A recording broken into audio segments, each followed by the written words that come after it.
আসসালামু আলাইকুম রহমতুল্লাহি ওবরকাতুহু। সম্মানিত দর্শক,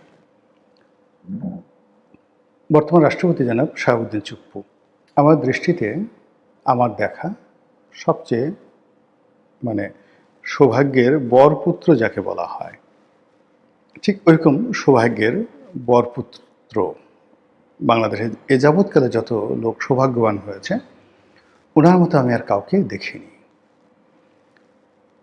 তাকে নিয়ে আমি কোনো সমালোচনা করব না, তার কোনো প্রশংসার দরকার নেই। আমি শুধুমাত্র নিয়তির যে ঘটনাগুলো আপনাকে বলি। তিনি মূলত ছাত্রলীগ করতেন। তো বঙ্গবন্ধু হত্যাকাণ্ডের পর যখন মানুষ থর করে কাঁপছে, ঠিক সেই সময়টাতে তিনি বিদ্রোহ করে বসলেন ছাত্র অবস্থায়। তারপর জেলে গেলেন, জেল খাটলেন। আচ্ছা, কেউ যদি জেল খাটে তার তো সরকারি চাকরি হওয়ার কথা না। তারপর তাও আবার আওয়ামী লীগ করা, ছাত্রলীগ করা, কিন্তু পরবর্তীতে দেখা গেল তার বিসিএসে তিনি কোয়ালিফাইড করে ফেললেন, জজ হয়ে গেলেন। জজ হয়ে কেমন জজিয়াতের যে সর্বোচ্চ পদ জেলা জজ, সেই জেলা জজ হয়ে গেলেন। আচ্ছা, সেখান থেকে তিনি রিটায়ার্ড করার সঙ্গে সঙ্গে অসাধারণ একটা চাকরি পেয়ে গেলেন দুর্নীতি দমন কমিশনে। তিনি কমিশনার রূপে দ্বিতীয় গুরুত্বপূর্ণ ব্যক্তি, কমিশনার তদন্ত। সেই কমিশনার তদন্ত রূপে তিনি সেখানে নিয়োগ লাভ করলেন। ওই সময়টাতে যারা শাহাবুদ্দিন চুপ্পুকে চিনতেন, মানে ওনার কাছে গেছেন, ভালো ব্যবহার পাননি, সহযোগিতা পাননি, ওনার শত্রু বলতে পারবেন না। আপনি তার বদনাম করতে পারেন, অনেক কিছু করতে পারেন, কিন্তু বাস্তবতা হলো দুর্নীতি দমন কমিশনের যে কমিশনার তদন্ত যে পদটি, এই পদটি মূলত দুদকের চেয়ারম্যানের সে ক্ষমতাধর। সব কাজ তার কাছেই এবং তার কাছেই সবাই যায়। তো সেই ক্ষেত্রে এই যে শাহাবুদ্দিন চুপ্পু, মানে তার অফিসটা ছিল একটা মন্ত্রী বা এমপির মতো, এরকম দরজা খোলা থাকতো, যে ইচ্ছা সে যেতে পারতো। সবার চুপ্পু ভাই, সবাই চা সিগারেট খেতে পারতো। শত্রু কে মিত্র ডাজ নট ম্যাটার। জামাত করে, বিএনপি করে, ডাজ নট ম্যাটার। চুপ্পুর দরবারে যদি কেউ যেতে পারতো দুদকের সময়, তার 7 খুন মাপ। সাথে সাথে মানে বলে যে ভাই আমি এরকম বিপদে পড়ছি, টেলিফোন মানে উঠে সাথে সাথে সে করতেন। একজন একটা উদাহরণ দিয়ে বললেন, একজন সিনিয়র সাংবাদিক। তো বললো যে তারা ওই প্রায় 250 সাংবাদিক মিরপুরে একটা অ্যাসোসিয়েশন করে তারা ওখানে সরকার থেকে একটা বরাদ্দ পেয়েছিল বিএনপি জমানাতে। তো বিএনপি জমানাতে একটা বরাদ্দ পাওয়ার পরে সেই বরাদ্দ অনুযায়ী তারা সরকারি জমি সরকার নির্ধারিত মূল্য রাজকোষে জমা দিয়ে সেই সিনিয়র সাংবাদিকরা সেই প্লটগুলো নিয়েছেন। তো আওয়ামী লীগ যখন ক্ষমতা এলো, ক্ষমতা আসার সঙ্গে সঙ্গে সেটা বললো যে এটা দুদকে মামলা হয়ে গেল সেই সাংবাদিকদের সবার বিরুদ্ধে, সিনিয়র সাংবাদিক সবার বিরুদ্ধে, যে তারা সেই অবৈধ প্রভাব দেখিয়ে সরকারি জমি নিয়েছে এবং সরকার নির্ধারিত মূল্য পরিশোধ করেনি। তো সাংবাদিক নেতাদের একটা বিরাট গ্রুপ, তারা সবাই কিন্তু বিএনপিপন্থী, সবাই বিএনপিপন্থী। সবাই চুপ্পু সাহেবের কাছে গেলেন যে ভাই এসব কী শুরু করছেন, আপনি যে কাজ শুরু করতেছেন, আপনার লোক যে কাজ করতেছে, এতে তো সরকারের বদনাম হবে, আওয়ামী লীগের বদনাম হবে। এরকম প্রায় 250 সিনিয়র সাংবাদিকের মধ্যে তো আওয়ামী লীগেরও লোকজন আছে, প্লট নিয়েছে, বিএনপি প্লট দিয়েছে, এবং এটা নিয়ে এখন আপনারা তদন্ত করতেছেন। সে সাংবাদিক আমার কাছে বলতেছিল। তো সুপুর সাহেব বলেন কি? সে সঙ্গে সঙ্গে যে আইও তদন্তকারী কর্মকর্তা তাকে ডেকে আনলেন এবং বললেন যে এক্ষণ এটা নিষ্পত্তি করে দাও, এক্ষণ। তো that was the job of mister Shahabuddin Chuppu. এবং এখানে বসে থেকে বহু মানুষের সঙ্গে তার একটা ব্যক্তিগত সম্পর্ক হয়ে যায়, এবং তারই প্রেক্ষিতে এস আলমের সাথে তার সম্পর্ক হয়ে যায়। এবং তার যখন সেই দুদকের তার যে চাকরি এটি চলে গেল, বা তিনি তখন এস আলমের যে ইসলামী ব্যাংক সেখানে পরিচালক হিসেবে যোগদান করলেন। তো ইসলামের পরিচালক হিসেবে তিনি কাজকর্ম করতেছেন ইসলামী ব্যাংকে, কিন্তু ওই সময়টাতে তিনি এস আলমের কর্মচারী, এস আলমের হয়ে ইসলামী ব্যাংকে যোগদান করেছেন। এর বাইরে অন্য কোনো বদনাম নাই যে কোনো একটা লোন স্যাংশন করে কারোর কাছে টাকা নিয়েছেন, পয়সা নিয়েছেন, ইসলামী ব্যাংকে ডুবিয়েছেন, কোনো ফাইলের স্বাক্ষর আছে, এই ধরনের কোনো নজির কিন্তু নেই। এটা হলো বাস্তবতা।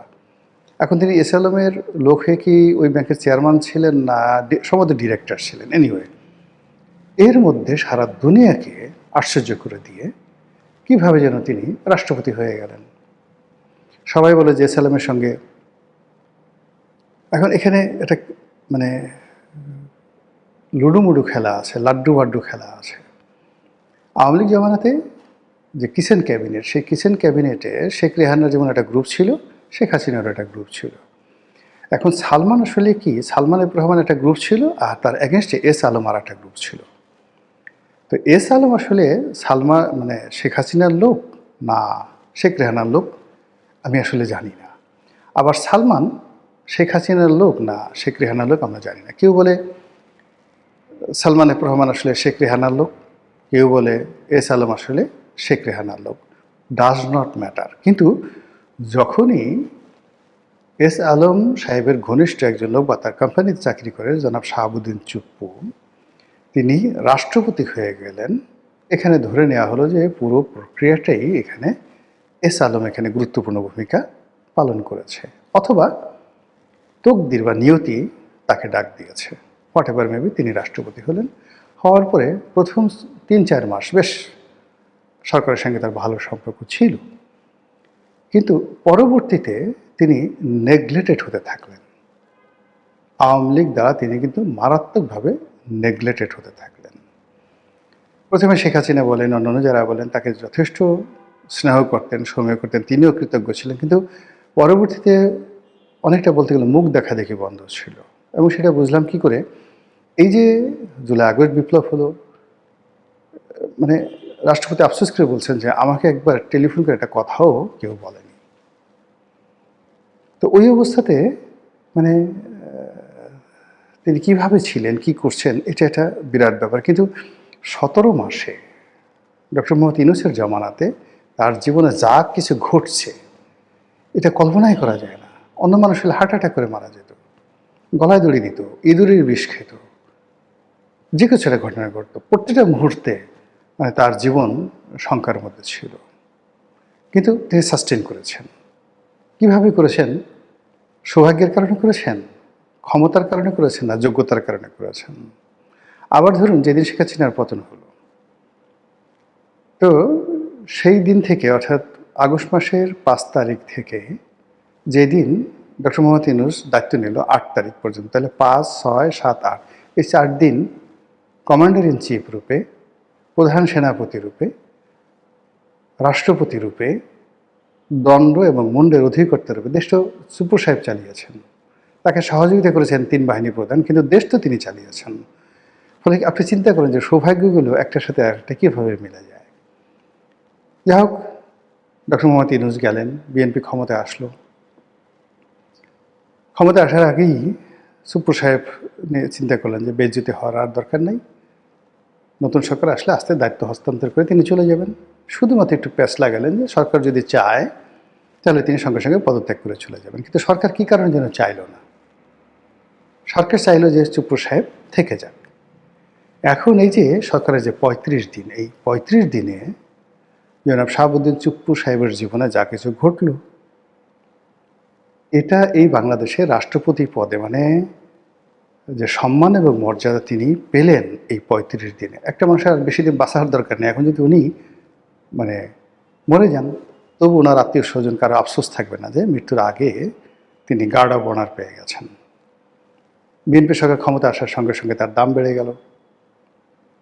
তারপর তিনি সংসদে ভাষণ দিলেন, প্রধানমন্ত্রীর সঙ্গে তার সৌহার্দ্যপূর্ণ সম্পর্ক হলো। এরপরে ঈদের অনুষ্ঠান তিনি সুন্দর করলেন, ঈদের জামাতে তিনি অংশগ্রহণ করলেন, 26শে মার্চের অনুষ্ঠান সুন্দরভাবে করলেন। তারপর ন্যাশনাল প্যারেড গ্রাউন্ডে গেলেন। এরপর 26শে মার্চ উপলক্ষে জাতীয় স্মৃতিসৌধ একসঙ্গে প্রধানমন্ত্রীর সঙ্গে তিনি সেই যাকে বলা হয় সেই শ্রদ্ধার্ঘ্য নিবেদন